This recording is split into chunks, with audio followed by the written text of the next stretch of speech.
Hey guys, it's your girl Sierra. Welcome back to my channel. This video is going to be about Maya, Zig, and Miles. And the whole concept is where fear and love collide.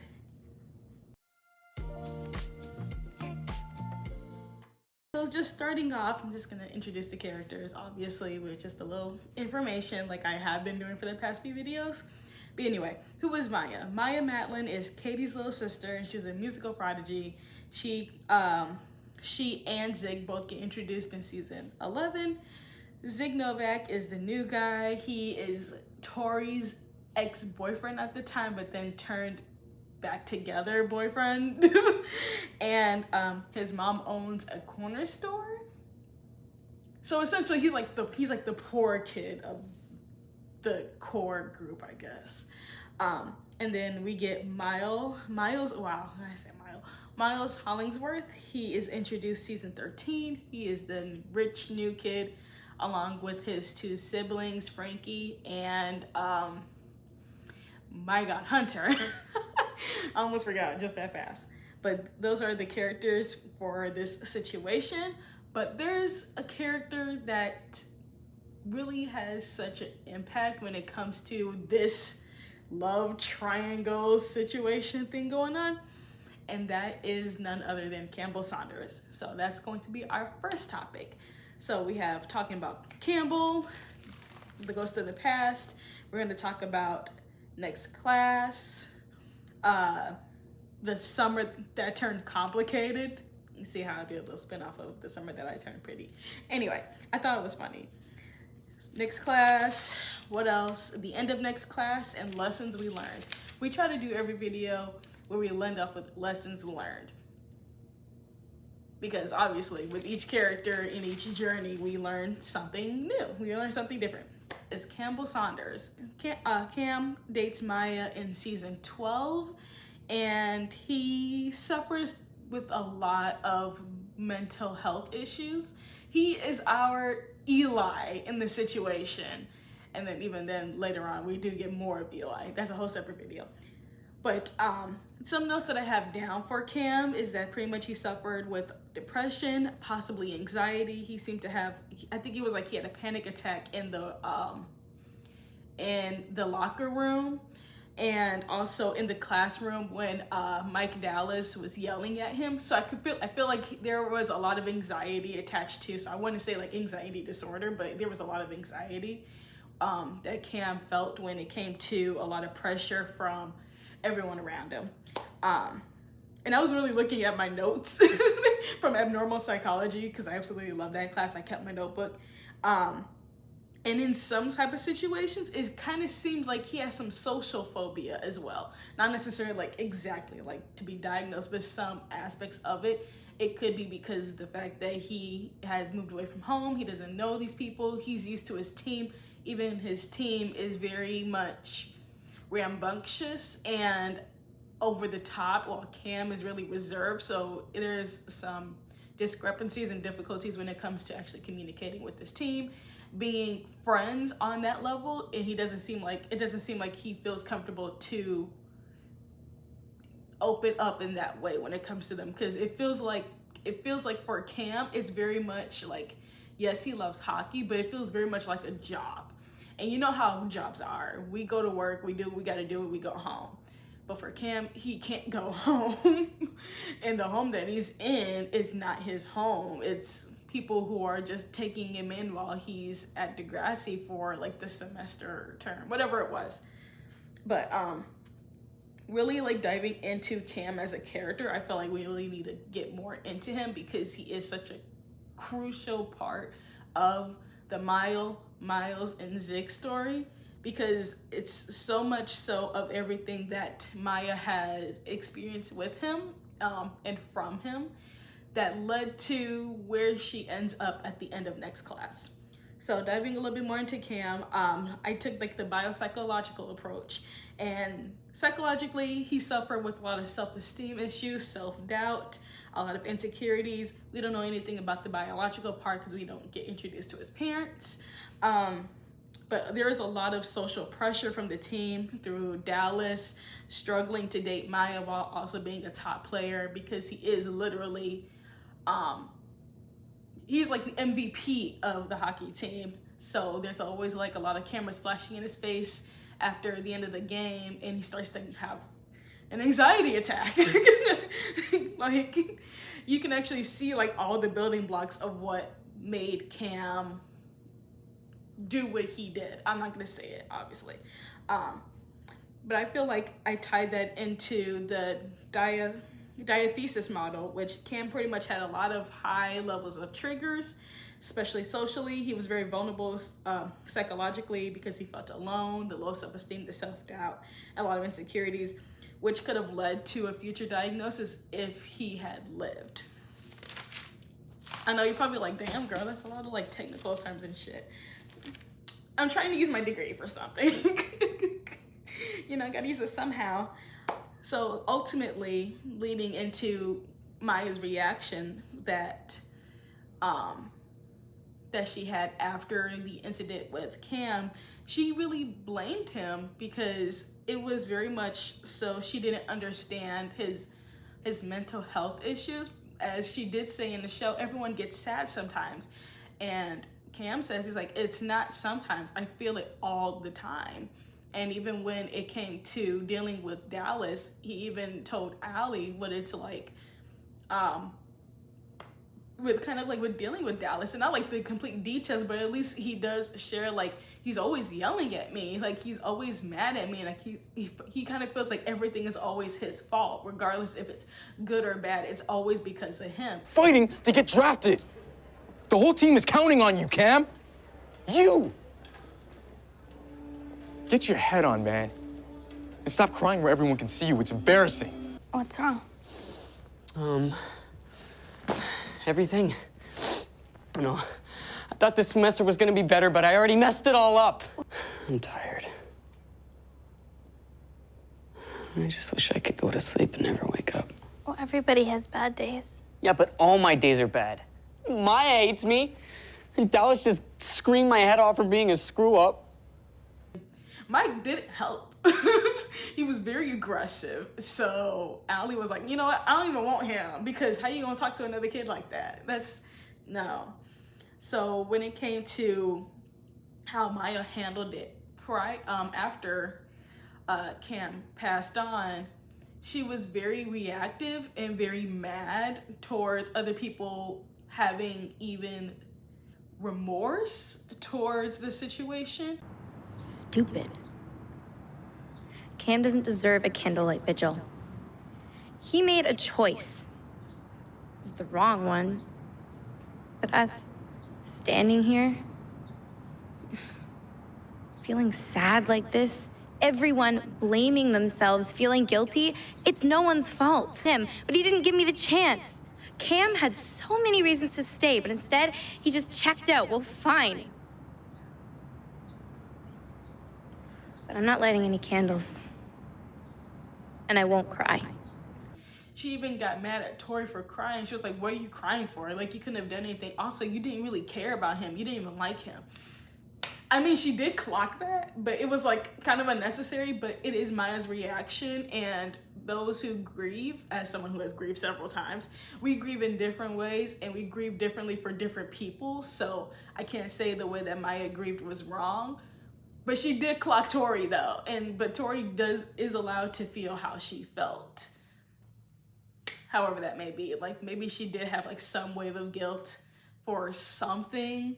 But we don't know, because we really don't see Tori interacting with Cam. It's very much Maya and Cam. Like, I feel like that's the thing too with Degrassi. Like, there's just certain interactions that you don't see. And so then when we wait for a specific response from another character, well, how can we get that when we never had scenes with them together in the first place? Like, we barely had scenes with Cam and Tori. Like, they interacted maybe like once or twice, but Tori was always with Zig and Maya was always with Cam. So it's kind of hard to do that whole situation. And also, towards once Maya starts to feel a little bit better, not necessarily like better as in like getting over Cam, but just like getting at that immediate reactive phase when she kisses that guy from the zombie movie thing thing that they were doing in the hallway, her and Zig do talk, and he says that he'll wait for her because if you do not know or if you do not remember, Zig was part of the trigger for Cam. I can't say I blame Zig, but he was part of the trigger. There were several factors, but when Zig told Cam to get out of Maya's life, it kind of helped push him over the edge type of thing. And now you have Zig coming over here and saying like, I'll wait for you, which is going to be part of, as we get more down the road, of what Maya doesn't want to see when it comes to Zig. It's kind of wild. That might be a separate video, in terms of just like couples and a level of denial, that type of thing that goes on in their interactions with their true love or whatever.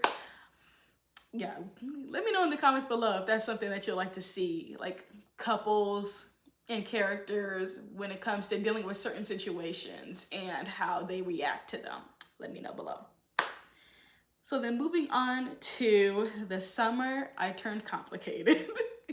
I love the spin-off. I just tried to like do it, make it a little cute, but whatever. And not even just complicated, it became more complicated, to be quite honest. So we get to season 13 and we meet Miles. And I'm not gonna go full in detail about the whole Paris situation. It's a lot going on. A lot of it is going to be part of Tristan's story when I do his video.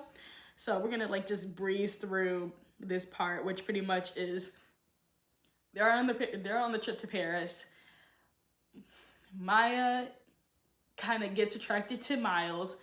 Miles is kind of attracted to Maya. His ex, Zoe Rivas, who is an actress, comes to Degrassi. She befriends Tristan. It's like so convoluted. And it feels like it's so convoluted, it's so confusing, but at the same time it's very simple. But it's just because it's just so many factors going on. Okay, and then Tristan gets a crush on Miles. Here's the thing though. We don't know if Miles is gay or not. Like that's something that we do not uncover. So it's just a lot of awkwardness going on, a little bit tit for tat. There's always jealous, that type of thing. Things happen, and then we get to pretty much just a lot of the mess that goes on later on for Maya and Tristan specifically, and additionally, I would say Miles too. But from that to when they come back, Maya admits to Tristan that she likes Miles. And here we are, because Tristan's like, oh my God, he like, you like him, he likes you. And then they ultimately like get together. And it kind of makes things a little bit complicated because remember what happened after the Cam incident before Maya went away? Remember what Zig said? He said, I'll wait for you. Right, remember that. Here's the thing though. Clearly Maya doesn't give a fuck if he's waiting for her. Or she maybe didn't remember. Or maybe she didn't take him that seriously because, I mean, they're in high school. If some dude is like, I'll wait for you, and then 2 months later you see that he's got a girlfriend that he got with over the summer at Camp Montague or something like that. Things happen. We're you know, they're teenagers. We've been teenagers, so we know what it's like, because we don't really be telling the truth, to be quite honest, or like we feel it in the moment, but things change so quickly and everything is so hormone driven that things get out of whack really fast and nothing really like flows together and actually like, you know, is serious because, you know, we're young. So then we get to the actual love triangle. Time has passed. And Zig is a bad boy. He's doing gang activity stuff, you know. I'm not gonna throw up any hands, but you know, gang. All that mess with Tiny and Tiny's brother Vince before Vince went to jail. Anyway, but yeah, he gets sucked into that crew, essentially. It's not even really a crew, it's just him and Tiny, to be quite honest. Because we don't really see the outside of the activity that they get involved in, to be quite honest. Like, we get it vaguely when we see one of Vince's friends, I guess, who was part of the gang. don't remember him. I don't remember his name. Like, I really don't. But it's like a very like short moment. But other than that, like we really don't see much, to be quite honest. My God, can this back part like get itself together? Okay, I think that's better. All right. So Zig is clearly still into Maya. He's waiting for her. In the meantime, she's falling for Miles and he's falling for her. And things start to go left. Left. My left, your right. When Miles's trauma and mental health struggles start to surface because his dad is abusive. By the way, his dad is the dad from Life with Derek. So it was very weird to see him like pop off like that. I was just like, oh, okay. The actor got range. But yeah, that's when things go left. Miles really struggles with the abuse from his dad, and feeling as if like he kind of feels like the black sheep of the family before we get to the actual black sheep. All right, guys, I'm back now. So as Miles is going through his situation at home, a lot of his behaviors start to come out that kind of trigger Maya. So really what it is in that moment when he starts to have erratic behavior, they trigger each other. They really trigger each other because as Maya is getting triggered by Miles through his erratic behavior, she doesn't know what's going on. She doesn't know what to do because the last time someone had any behavior change, they offed themselves. So she's like, what is happening? Are you about to, are you gonna jump off the roof? Like, what are you gonna do? Like, she's like in hyper vigilant mode, and a lot of panic and anxiety starts to come up for her, which is probably the feelings that she didn't want to process and deal with when it came to the Cam situation. So now it's coming up, but it's coming up as extreme worry and just worry for someone else, when in reality it was because she suppressed it from Cam.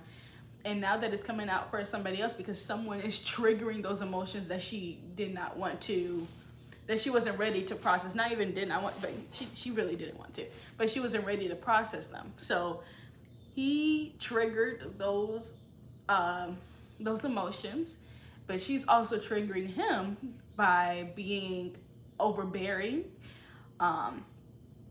very controlling. So he starts to push away from her more because of that.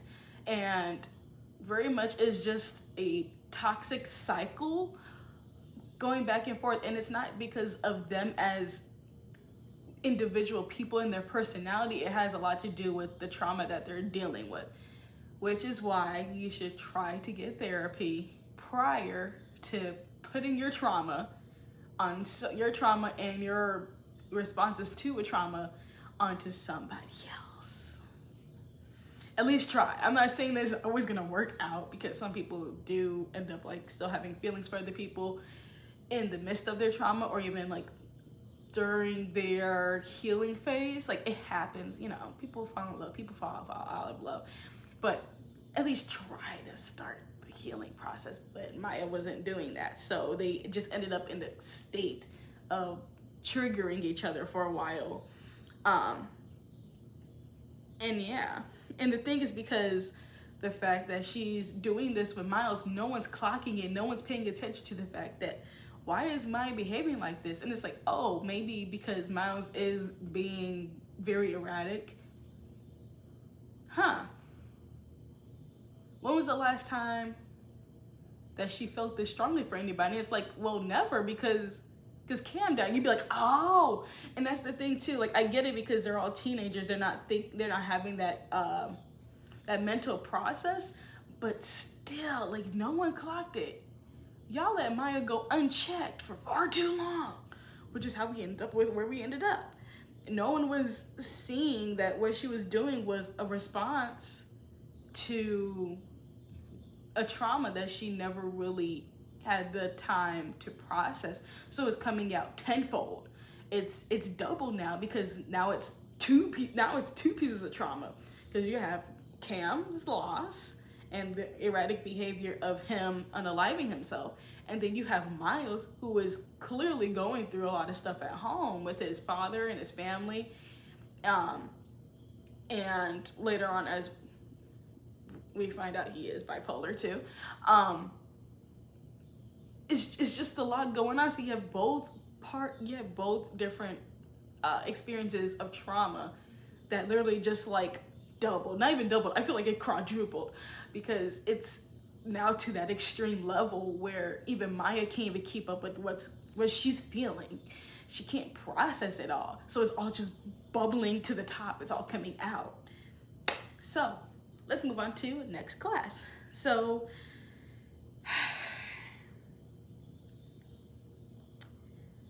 from what I remember, because a lot happened in between like this and next class, but Zig also played a part in the triggering too when it came to triggering Miles because of certain behaviors that he was doing because he wanted to get with Maya. Because at this point, a little bit before next class, I think it was literally like season 14, that last season before next class,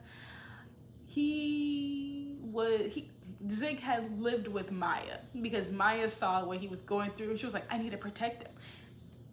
Here we go again. A lot of controlling behavior, a lot of overbearing behavior because she's trying to prevent any more additional trauma and just hardships for other people in her life after losing Camp.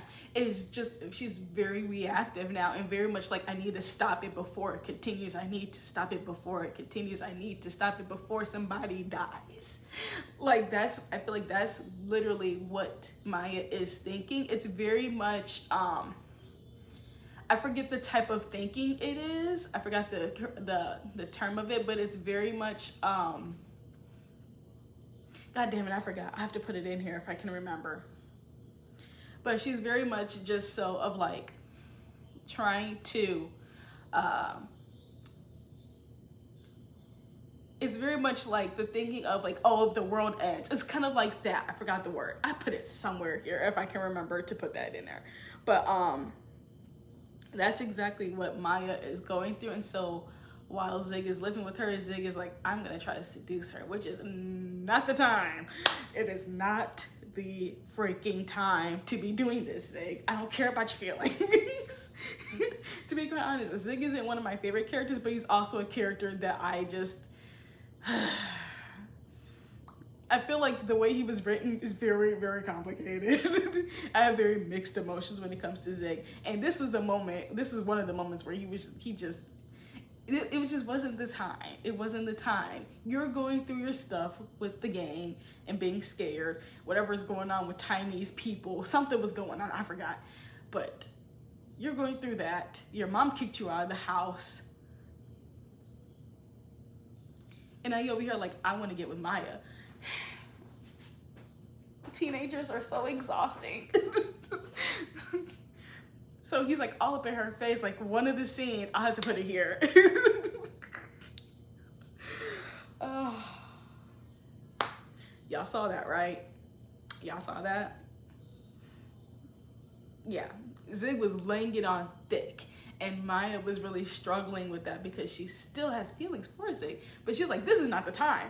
Which, valid, because it really isn't the time. This is not the time to be trying to get all lovey-dovey and kiss and get together. This is not the time. She's still reeling from Miles and their breakup and the back and forth trauma, the trauma circus that was going on with and then with her own trauma when it still comes to camp, and you have Zig's trauma too. It's just too much trauma. The trauma circus is literally, it's going around town, okay? They're on a tour. Like, the trauma is hitting every single stop that it can, and it won't stop.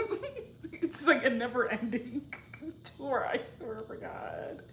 So they're all going through it, and so Maya is the only one who's just like, she's trying to fight it as much as possible. She's like, I can't. I can't. It's too much. I can't. But ultimately, they do get together, and they became even more triggering and more codependency. oh my God, that's gonna have to be a separate video, just codependency in general when it comes to Degrassi couples. Because, anyway, what I wanted to take away from this part, I got a little sidetracked, but pretty much what is what I get from the whole Zig's trauma being added into the equation is now the fact that Maya doesn't want to acknowledge the fact that Zig has such a hold on her still. And I feel like that's because Maya is still holding on to something of her past that is somewhat stable to her. Like, Zig's actual situation isn't stable as hell. It's not at all. It's not stable. There's no stability in Zig whatsoever.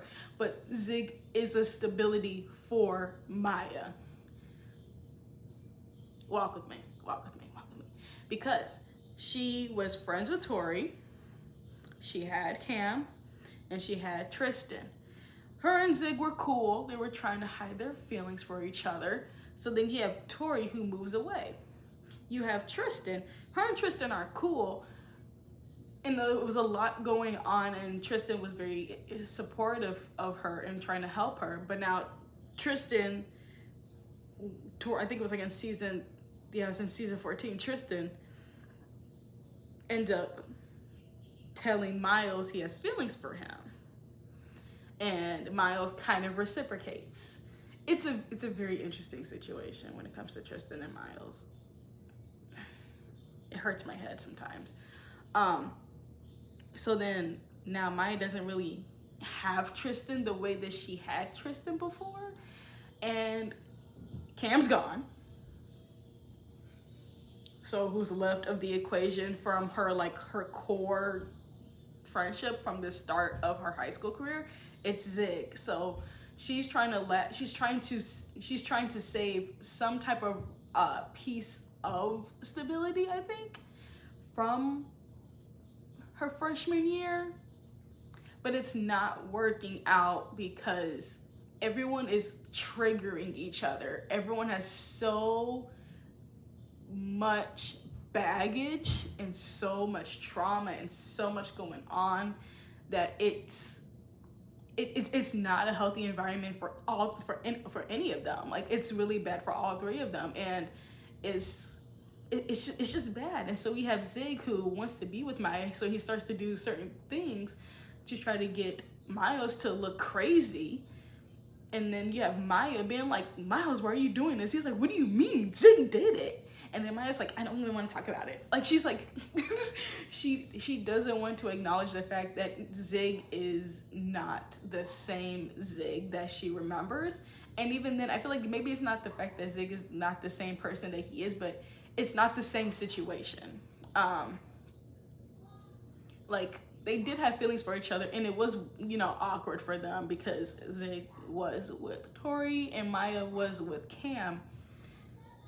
And it didn't end how, like, normal situations like that would happen, because sometimes it just ends with them breaking up and then trying to get with the girl that they actually wanted, and maybe she's like, no, I'm not doing that. And that's what Maya did, really. So in a way, Maya already had turned him down, and so now Zig is like, well, I was waiting for her and now she's free, but you're in the way, so I'm gonna do whatever it takes to make you look crazy. And Maya's not gonna say anything to me because Maya doesn't want to see it. She doesn't want to accept the fact that Zig is a trigger for her. Zig is not a good part of her past.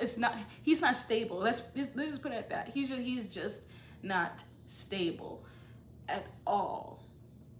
So she gives him a lot of leeway. She coddles him a lot. And while coddling him, she starts to grow feelings for him.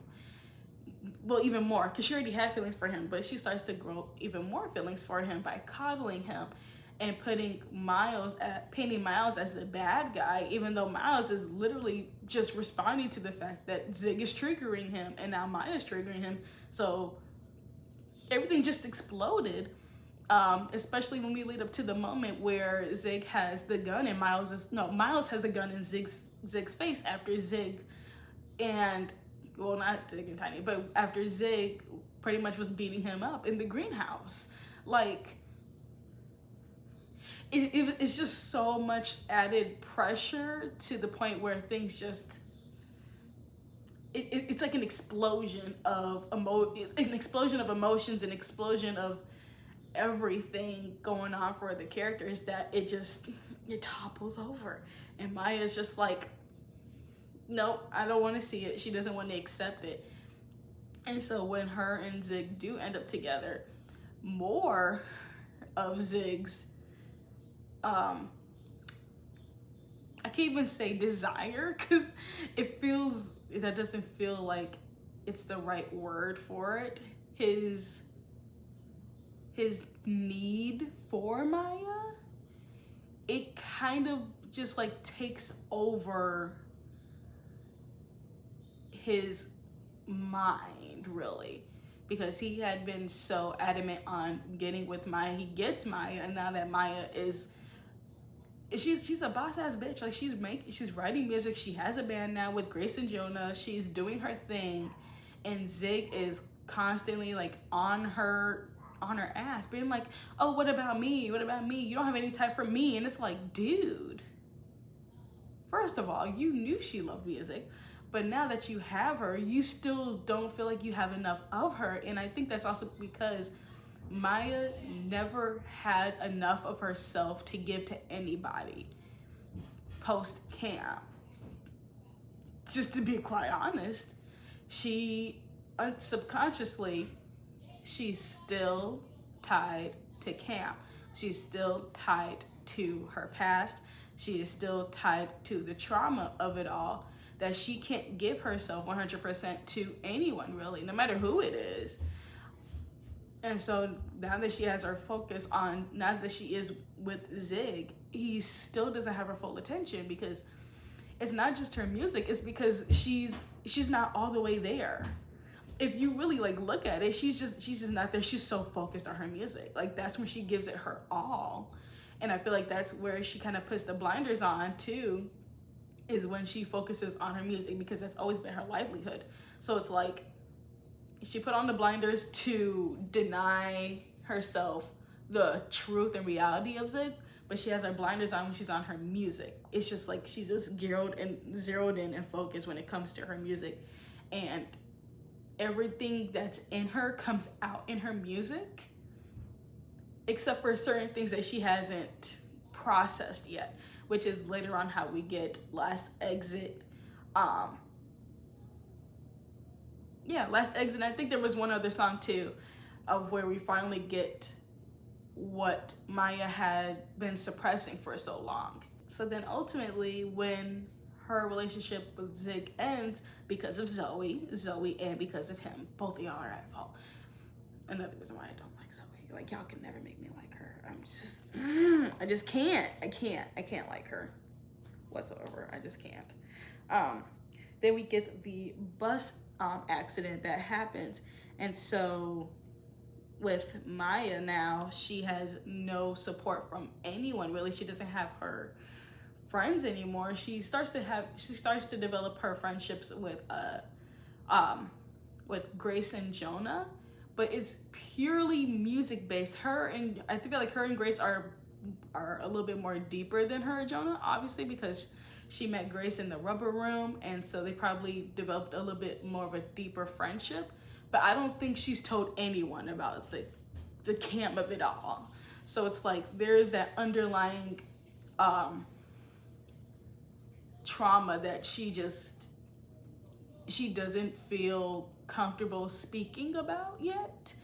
And so with her suppressing it for so long, it starts to build and build and build. So then when we get to the bus accident, when Tristan is in a coma and the whole situation happens for her, it starts to slowly come out of all those emotions that she suppressed.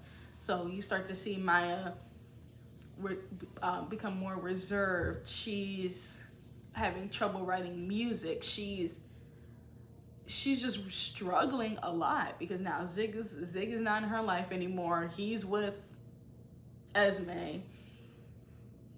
And now she's slowly losing Grace and Jonah because she's not there anymore. Like, emotionally and mentally, she's gone.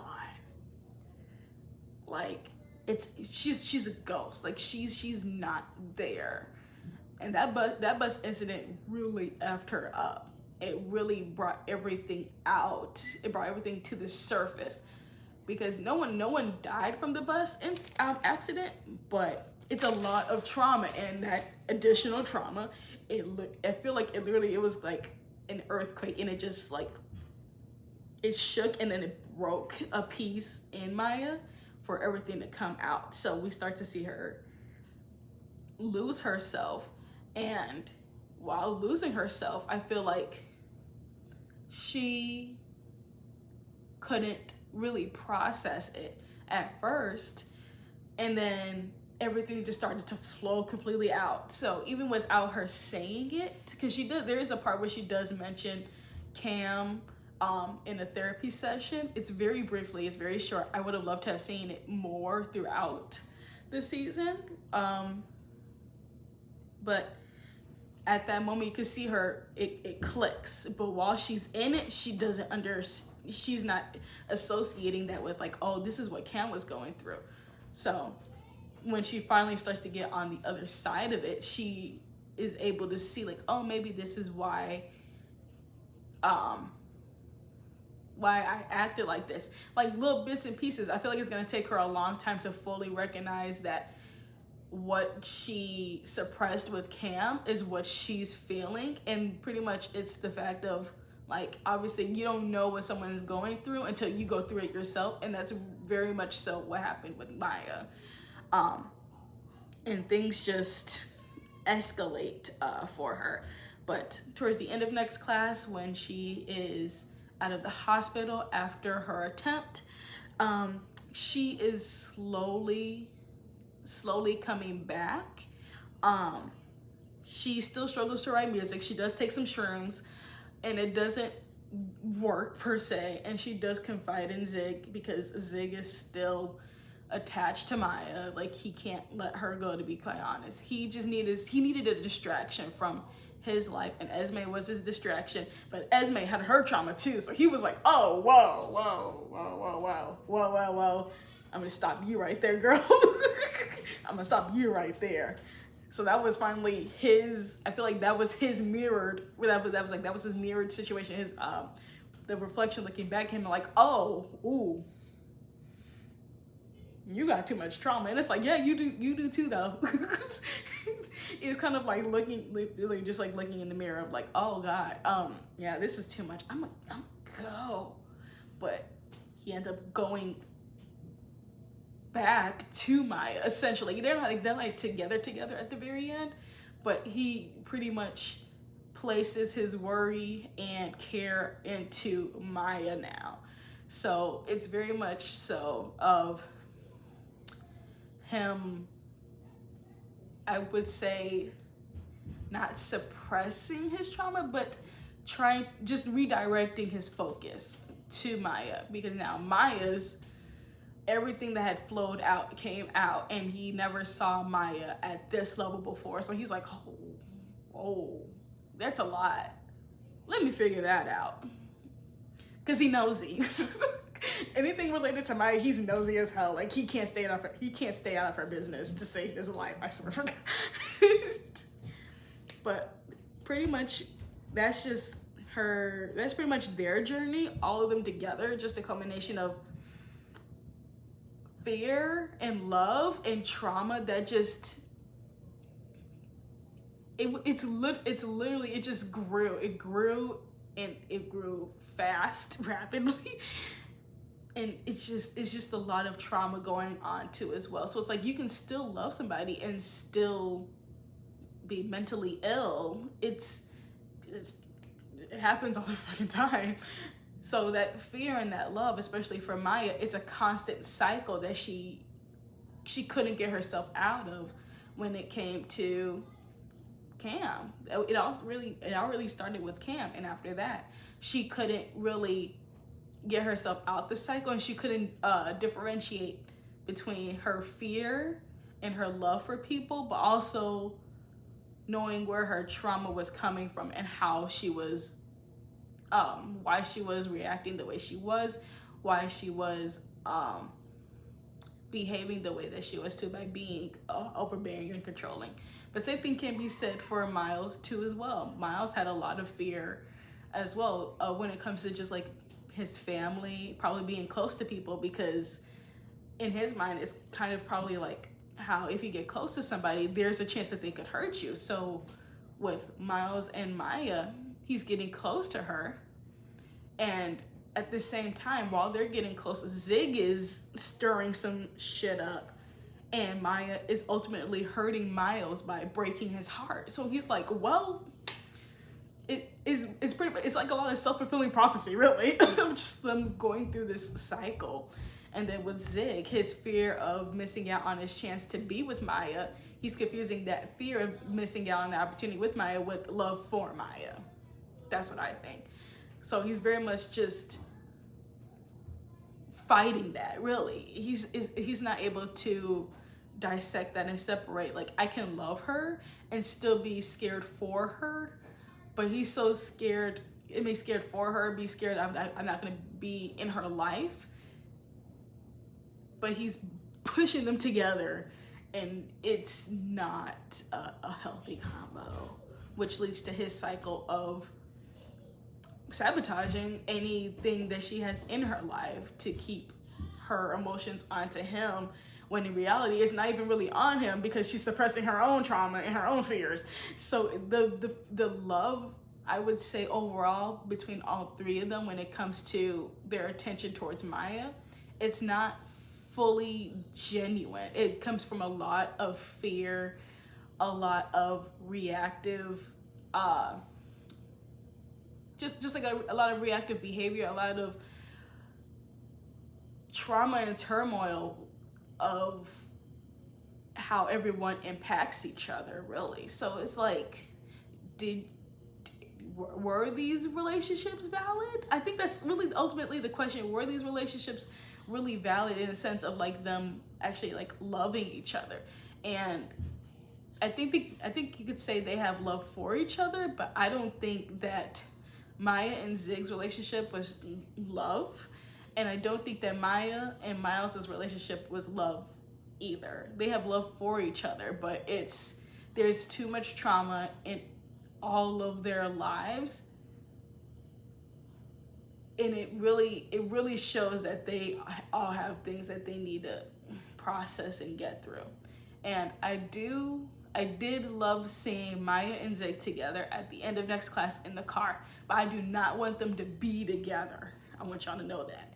I want them both to go to therapy separately, go to therapy separately, separate therapists, separate sessions.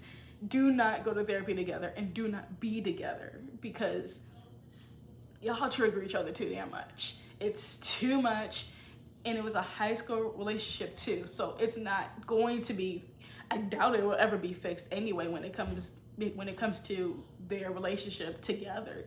They can be friends, but they could never date again. Never. Don't spin that block. It would just keep perpetuating the cycle that they have with each other. Yeah.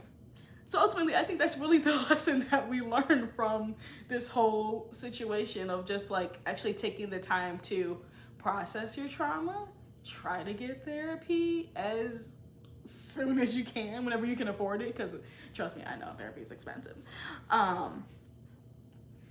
And really just grow and learn on your own outside of high school relationships, because they're not going to last forever. 99% of us don't end up staying with a high school significant other. Like we don't end up staying with them. But we do learn a lot of lessons from them. And I think that Maya, Zig, and Miles will learn from this experience.